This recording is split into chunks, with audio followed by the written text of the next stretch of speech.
जय मसीह के दोस्तों, क्या आपने कभी जीवन में ऐसा समय देखा है जब सब कुछ बिखर गया हो, जब आपने कुछ भी गलत न किया हो, फिर भी दुख आपके दरवाजे पर दस्तक दे? आज हम एक ऐसे व्यक्ति की कहानी लेकर आए हैं जो दुख, पीड़ा और परीक्षा की पराकाष्ठा से गुजरा, फिर भी उसने विश्वास और धैर्य नहीं छोड़ा। यह कहानी है अय्यूब की, एक धर्मी मनुष्य जो सब कुछ खो बैठा लेकिन परमेश्वर पर विश्वास बनाए रखा। आइए जाने एक ऐसे इंसान की कथा जो अंधकार में भी आशा की लौ जलाए रहा। अय्यूब एक सच्चा और धर्मी व्यक्ति था जो ऊंच देश में रहता था। वह परमेश्वर से डरता था और बुराई से दूर रहता था। उसका जीवन बहुत आदर्श और अनुकरणीय था। बाइबल बताती है कि वह न केवल खुद धर्मी था बल्कि अपने पूरे परिवार के लिए भी परमेश्वर की आराधना करता था। अय्यूब बहुत अमीर था। उसके पास 7 बेटे और 3 बेटियां थीं। वह अपने बच्चों से बहुत प्रेम करता था। उसके पास 7,000 भेड़े, 3,000 ऊंट, 500 जोड़े बैल, 500 गधे और बहुत से नौकर थे। वह अपने समय के सबसे समृद्ध और प्रतिष्ठित लोगों में से एक था। अय्यूब की आदत थी कि जब भी उसके बेटे बेटियां मिलकर भोज करते, उसके बाद वह उन्हें शुद्ध करने के लिए परमेश्वर के सामने बलिदान चढ़ाता था। वह सोचता था कि शायद उन्होंने अनजाने में कोई पाप किया हो। इससे पता चलता है कि अय्यूब का परमेश्वर के प्रति कैसा गहरा भय और आदर था। उसका जीवन शांति, समृद्धि और भक्ति से भरा हुआ था। सब कुछ अच्छा चल रहा था, परंतु यह कहानी यहीं खत्म नहीं होती। असली परीक्षा तब शुरू होती है जब शैतान स्वर्ग में अय्यूब के चरित्र पर प्रश्न उठाता है। परमेश्वर जानते थे कि अय्यूब का विश्वास सच्चा है, लेकिन शैतान को यह विश्वास नहीं था। इसलिए परमेश्वर ने शैतान को अय्यूब की परीक्षा लेने की अनुमति दी। यहीं से शुरू होती है अय्यूब की महान परीक्षा और उसका धैर्य। अय्यूब का जीवन पृथ्वी पर जितना शांत और धर्मी था, उतनी ही बड़ी चर्चा स्वर्ग में उसके बारे में हो रही थी। बाइबल बताती है कि एक दिन परमेश्वर के स्वर्गदूत परमेश्वर के सामने उपस्थित हुए और शैतान भी उनके साथ आया। परमेश्वर ने शैतान से पूछा, क्या तूने मेरे सेवक अय्यूब पर ध्यान दिया? वह निष्कलंक है, धर्मी है, मुझसे डरता है और बुराई से दूर रहता है। शैतान ने उत्तर दिया, क्या अय्यूब बिना कारण तेरा भय मानता है?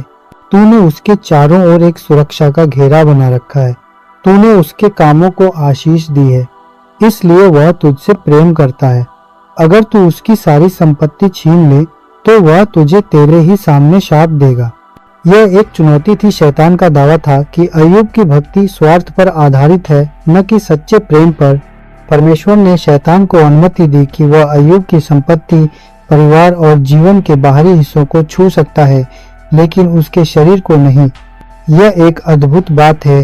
परमेश्वर अय्यूब पर इतना भरोसा करते हैं कि वे उसे परीक्षा में डालने की अनुमति देते हैं। यहीं से शुरू होती है अय्यूब की सबसे कठिन यात्रा। वह नहीं जानता कि स्वर्ग में क्या हो रहा है, लेकिन उसकी जिंदगी एकदम बदलने वाली है।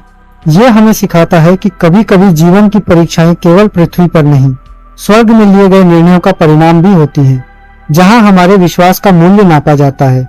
अय्यूब एक बहुत धनी और धार्मिक व्यक्ति था। शैतान ने परमेश्वर से कहा कि अय्यूब इसलिए भला है क्योंकि उसके पास सब कुछ है।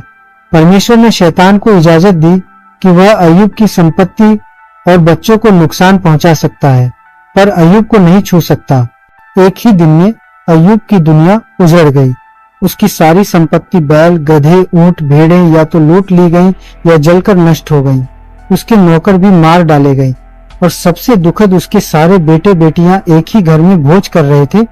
तभी आंधी से घर गिर गया और सब मारे गए। ये सब अय्यूब को अलग अलग दूतों ने आकर बताया। हर संदेश के साथ दुख बढ़ता गया, पर अय्यूब का विश्वास डिगा नहीं। उसने कपड़े फाड़े, सिर मुंडवाया और जमीन पर गिरकर ये कहा, नंगा आया था, नंगा जाऊंगा। यहोवा ने दिया, यहोवा ने लिया। यहोवा का नाम धन्य है।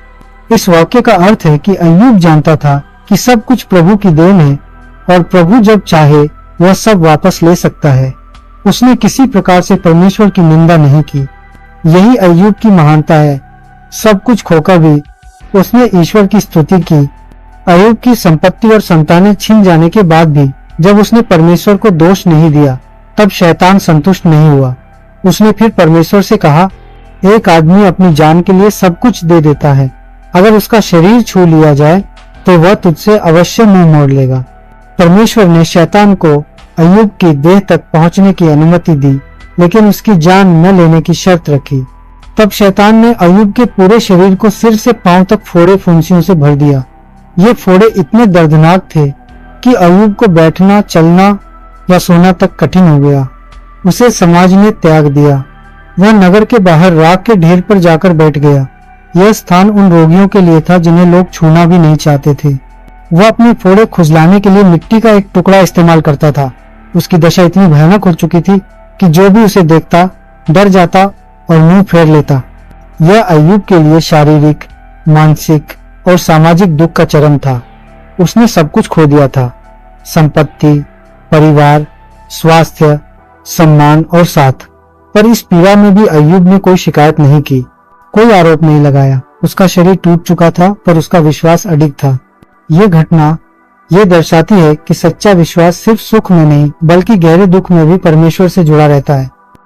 अय्यूब का शरीर फोड़े फुंसियों से भर गया था। वह नगर के बाहर राख के ढेर पर बैठा था, जहां समाज के तिरस्कृत और रोगी लोग रहते थे। उसके शरीर से मवाद बह रहा था, त्वचा सड़ रही थी और पीड़ा असहनीय थी। वह मिट्टी के एक टुकड़े से शरीर खुजलाता रहता था। यह एक ऐसा क्षण था जहां कोई भी टूट सकता था। अय्यूब की पत्नी, जो पहले दुखों में साथ रही थी, अब उसकी दशा देखकर पूरी तरह निराश हो गई। वह इस दर्द, गरीबी और शर्म को सहन नहीं कर सकी। उसने क्रोध और हताशा में आकर अय्यूब से कहा, अब भी तू अपनी खराई पर बना हुआ है, परमेश्वर को कोस और मर जा। यह एक ऐसा क्षण था जब अय्यूब को अपने सबसे करीबी व्यक्ति से भी सहारा नहीं मिला। उसकी पत्नी ने उसका साथ छोड़ने की बात कही और ईश्वर के खिलाफ बोलने को कहा, लेकिन अय्यूब ने शांति से उत्तर दिया, तू मूर्ख स्त्रियों की सी बातें करती है। क्या हम परमेश्वर से केवल भलाई ही ले और विपत्ति न सहें? इस उत्तर में अय्यूब का गहरा विश्वास और समझ झलकती है। उसने पत्नी को अपमानित नहीं किया, नहीं क्रोध किया, बल्कि उसे समझाया कि यदि हम परमेश्वर की दी हुई खुशियां स्वीकार करते हैं तो दुखों को भी स्वीकार करना चाहिए। इस पूरे दुखद दौर में भी अय्यूब ने कोई पाप नहीं किया और परमेश्वर की निंदा नहीं की। यह हमें सिखाता है कि सच्चा विश्वास केवल परिस्थितियों से नहीं, चरित्र और आत्मा की गहराई से उत्पन्न होता है। जब अय्यूब पर एक के बाद एक विपत्तियां आईं, उसके बेटे बेटियां मर गए, उसकी सारी संपत्ति लूट ली गई और अंत में वह सिर से पांव तक घावों और फोड़ों से भर गया, तब उसकी दशा अत्यंत करुणाजनक हो गई। यह खबर दूर दूर तक फैल गई। अय्यूब 2:11 में लिखा है कि उसके 3 मित्रों को जब यह समाचार मिला तब उन्होंने मिलने और सांत्वना देने का निश्चय किया। ये मित्र थे एलीफज जो तेमानी था, बिल्दद जो शूही था, सोफर जो नामती था। ये तीनों अलग अलग जगहों से आए, लेकिन एक ही उद्देश्य से अपने मित्र अय्यूब के दुहक में भागी बनने। जब उन्होंने दूर से अय्यूब को देखा तो वह इतना बदल चुका था कि वे उसे पहचान नहीं पाए। उसका शरीर रोगों से बिगड़ गया था, चेहरा मुरझा गया था और वह राख पर बैठा था। यह देखकर वे जोर से रो पड़े, अपने वस्त्र फाड़े और शोक प्रकट करने के लिए अपने सिरों पर धूल उड़ाई। यह दृश्य केवल दुहक का नहीं बल्कि सच्ची मित्रता और करुणा का था। वे केवल देखने या औपचारिकता निभाने नहीं आए थे, बल्कि वे उसके साथ उसके दुहक को जीने आए थे। यहाँ यह स्पष्ट होता है कि अय्यूब के मित्र केवल शब्दों से नहीं, अपनी उपस्थिति और संवेदना से उसे सहारा देना चाहते थे। बाइबल हमें यह सिखाती है कि सच्चा मित्र वही होता है जो दुहक में चुपचाप साथ बैठ जाए, बिना कुछ कहे, लेकिन पूरी आत्मा से साथ हो। जब अय्यूब के तीनों मित्र एलीफज, बिल्दद और सोफर उसकी दशा देखकर स्तब्ध रह गए तो उन्होंने उसके साथ जमीन पर बैठने का निश्चय किया। वे अय्यूब से कुछ दूर नहीं गए, नहीं कोई सलाह दी और नहीं सांत्वना के शब्द बोले। वे 7 दिन और 7 रात तक चुपचाप अय्यूब के साथ बैठे रहे।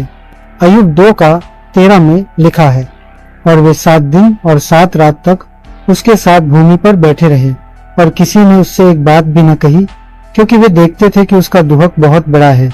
इस मौन का अर्थ बहुत गहरा था।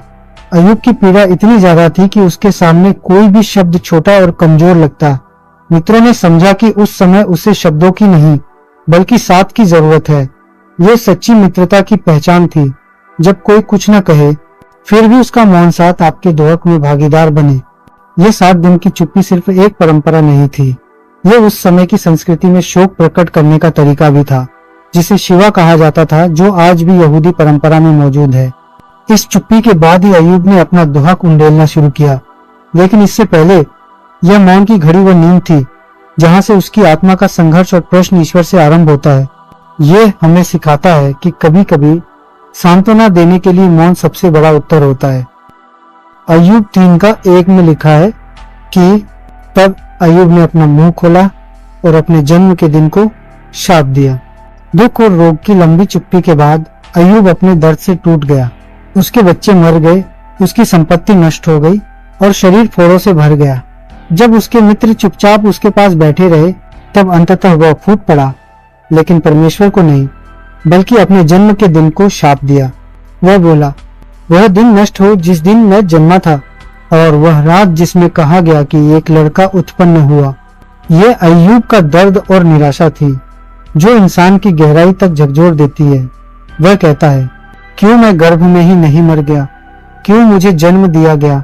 अय्यूब ये नहीं कहता कि वो जीना नहीं चाहता, बल्कि वो ये कह रहा है कि यदि जीवन में केवल दुहक ही है तो ऐसा जीवन क्यों मिला। वो आगे पूछता है, दुखी को क्यों दिया गया प्रकाश और मन में टूटे हुए को जीवन। यह प्रश्न परमेश्वर से नहीं है बल्कि उस स्थिति से है जहां उसे अपने जीवन का अर्थ दिखाई नहीं दे रहा। यह विश्वास की हार नहीं बल्कि एक टूटे हुए दिल की पुकार है। अय्यूब हमें सिखाता है कि दुख में सवाल करना गलत नहीं है, लेकिन विश्वास बनाए रखना महत्वपूर्ण है, क्योंकि उसने फिर भी परमेश्वर को दोष नहीं दिया। तभी उसके मित्रों ने कहा कि अय्यूब को अवश्य ही कोई पाप किया होगा जिससे यह दंड मिला है। वे ये मानते थे कि परमेश्वर न्यायी है और वह किसी निर्दोष को इतनी बड़ी पीड़ा नहीं देता। इसलिए एलीफज, बिल्दद और सोफर तीनों मित्रों ने अय्यूब से कहा कि तू पापी है, इसीलिए तुझे यह सब सहना पड़ रहा है। एलीफज ने तर्क दिया कि जो लोग बुराई करते हैं वे ही संकट में पड़ते हैं, परमेश्वर कभी भी निर्दोष को नहीं सताता। बिल्दद ने कहा, यदि तेरे बेटे भी मरे हैं तो उन्होंने भी पाप किए होंगे, तू पश्चाताप कर, परमेश्वर तुझ पर फिर से कृपा करेगा। सोफर ने तो अय्यूब को झूठा ठहराते हुए कहा कि जो दंड तुझे मिला है वह तेरे पापों से बहुत कम है। लेकिन अय्यूब ने बार बार अपनी निर्दोषता और धर्मी जीवन की गवाही दी। उसने कहा, मैंने कभी किसी के साथ अन्याय नहीं किया, मैंने विधवाओं, अनाथों और गरीबों की मदद की है, मेरा अंतःकरण साफ है। अय्यूब ने यह भी कहा कि वो परमेश्वर से उत्तर चाहता है कि क्यों उसके साथ यह सब हो रहा है, जबकि उसने धर्म का मार्ग नहीं छोड़ा। अय्यूब को न केवल दुख ने तोड़ा बल्कि मित्रों के झूठे आरोपों ने भी उसे और आहत किया। वह अकेला पड़ गया, फिर भी वह ईमानदारी से अपने धर्मी जीवन की रक्षा करता रहा।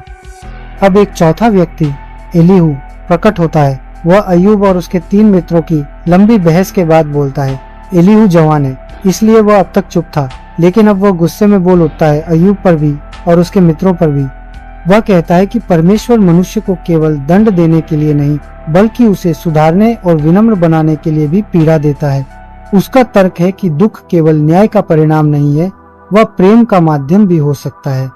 एलीहू अय्यूब की बातों की आलोचना करता है क्योंकि अय्यूब बार बार अपनी धार्मिकता पर जोर देता है, जैसे कि वह परमेश्वर से ज्यादा धर्मी हो। वह कहता है, अय्यूब अपने को धर्मी ठहराता है लेकिन परमेश्वर को दोष देता है, यह ठीक नहीं है। वहीं एलीहू मित्रों को भी गलत ठहराता है क्योंकि वे अय्यूब को दोषी ठहराते रहे पर कोई स्पष्ट प्रमाण नहीं दे सके। वह कहता है, तुम लोग उत्तर न दे सके फिर भी उसे दोषी ठहराते रहे। एलीहू की बातों में गहरा विवेक है। वह परमेश्वर की महानता, न्याय और करुणा की व्याख्या करता है। वह कहता है कि परमेश्वर मनुष्य से बात करता है स्वप्नों, कष्टों और आत्मा की भाषा के जरिए, ताकि वह मनुष्य को पाप से मोड़ सके और विनम्र बना सके। एलीहू का संदेश यह है कि दुख परमेश्वर की चेतावनी हो सकती है, न कि सिर्फ सज्जा। अंततः जब अय्यूब अपनी पीड़ा और प्रश्नों के बोझ से दबा हुआ था, तब परमेश्वर स्वयं एक बवंडर के माध्यम से प्रकट होते हैं। वह अय्यूब से सीधे संवाद करते हैं, लेकिन उत्तर देने के बजाय परमेश्वर अय्यूब से प्रश्न पूछना शुरू करते हैं। क्या तुमने पृथ्वी की नींव डाली? क्या तुम भोर को आज्ञा दे सकते हो? क्या तुम लिव्यातान पर नियंत्रण रख सकते हो? इन प्रश्नों के माध्यम से परमेश्वर अय्यूब को यह दिखाते हैं कि वह सारी सृष्टि के सच्चे रचयिता और नियंत्रक हैं। अय्यूब, जो अब तक अपने दोहा का कारण समझने का प्रयास कर रहा था, अब यह महसूस करता है कि वह एक सीमित मानव है जो परमेश्वर की महान योजना को पूरी तरह नहीं समझ सकता। परमेश्वर न तो उसे दोषी ठहराते हैं और न ही उसकी आलोचना करते हैं, बल्कि वह केवल यह दर्शाते हैं कि उनका ज्ञान और कार्य मनुष्य की समझ से बहुत ऊंचा है।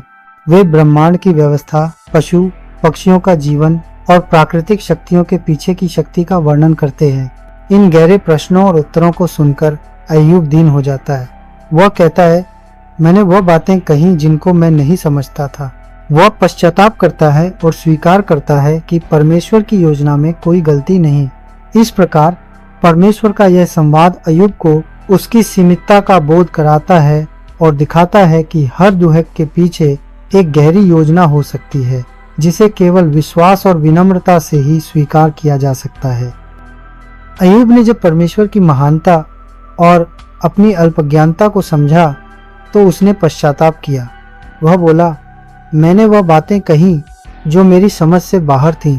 अब मैं धूल और राख में बैठकर पश्चाताप करता हूँ। परमेश्वर ने अय्यूब की नम्रता और पश्चाताप को स्वीकार किया। उन्होंने अय्यूब से कहा कि उसके तीनों मित्र एलीफाज, बिल्दद और सोफर ने परमेश्वर के विषय में गलत बातें कही थीं, लेकिन अय्यूब ने सही कहा। इसलिए परमेश्वर ने मित्रों से कहा कि वे अय्यूब के पास जाएं और अपने लिए बलिदान चढ़ाएं और अय्यूब उनके लिए प्रार्थना करेगा। जब अय्यूब ने उनके लिए प्रार्थना की तो परमेश्वर ने उन मित्रों को क्षमा कर दिया। इसके बाद परमेश्वर ने अय्यूब को पहले से दोगुना आशीर्वाद दिया। उसकी सारी खोई हुई संपत्ति लौटा दी गई और दुगुनी कर दी गई, जैसे ऊंट, गाय, गधियां और नौकर। उसके सारे रिश्तेदार और पुराने मित्र भी लौटकर आए और उसे सांत्वना दी। परमेश्वर ने अय्यूब को फिर से 7 बेटे और 3 बेटियां दिए। उसकी बेटियां बहुत सुंदर थीं और खास बात यह थी कि उन्हें भी भाइयों के साथ विरासत में हिस्सा मिला, जो उस समय असामान्य था। अय्यूब अंत में 140 वर्ष जीवित रहा और अपनी संतानों की 4 पीढ़ियां देखीं। वह पूरी तरह बहाल हुआ और उसकी अंतिम अवस्था उसकी पहली से कहीं अधिक आशीषमयी थी। बाइबल के अनुसार जब अय्यूब का जीवन पूर्ण हो गया और उसने अपनी संतानों की 4 पीढ़ियां देख ली, तब उसने शांतिपूर्वक अपनी मृत्यु प्राप्त की। अय्यूब 140 वर्षों तक जीवित रहा और यह माना जाता है कि वह सामान्य वृद्धावस्था में बिना किसी विशेष बीमारी या पीड़ा के स्वाभाविक रूप से मरा। उसकी मृत्यु को एक शांत और सम्मानजनक अंत के रूप में बताया गया है। कोई युद्ध नहीं, कोई दुर्घटना नहीं, कोई अचानक आपदा नहीं। यह मृत्यु उस व्यक्ति की थी जिसने जीवन की सबसे कठोर परीक्षाएं झेली थी, पर अंत में परमेश्वर की कृपा से फिर से खड़ा हुआ। उसने अपनी दुख की रातों के बाद आशीर्वाद की सुबहें देखी और लंबी उम्र के साथ जीवन को पूर्णता तक जिया। बाइबल में यह वाक्य आता है कि और अय्यूब बुढ़ापे में और दीर्घायु में मर गया। अय्यूब 42 का 17।